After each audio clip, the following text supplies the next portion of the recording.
இன்றைக்கு திராவிட முன்னேற்ற கழக ஆட்சியில் 525 அறிவிப்பு வெளியிட்டாங்க. 525 அறிவிப்புகள் திராவிட முன்னேற்ற கழக ஆட்சியில் ஆட்சிக்கு வந்து நிறைவேற்றப்படுவதாக 2021 சட்டமன்ற பொதுத் தேர்தலில் திராவிட முன்னேற்ற கழகத்துடைய தலைவர் அன்றைய எதிர்க்கட்சியாளர் திரு ஸ்டாலின் அவர்கள் அறிவிப்பு கொடுத்தார். எல்லாமே நிறைவேற்றிட்டாரா?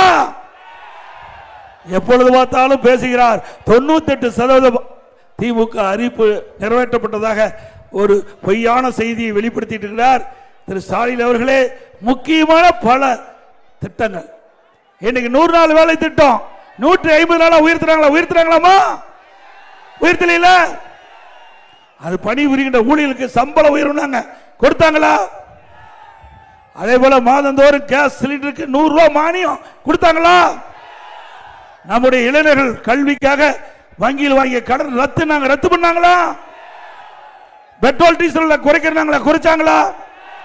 ரேஷன் கடையில் கூடுதலா சக்கரை 1 கிலோ கொடுத்தாங்களா? ஆக அறிவிக்கப்பட்ட திட்டம் முழுவதும் நிறைவேற்றவில்லை.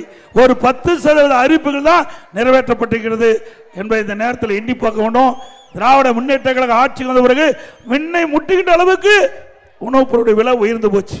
அரிசி விலை உயர்ந்தாச்சு, பருப்பு விலை உயர்ந்து போச்சு, கடல் எண்ணெய் விலை உயர்ந்து போச்சு.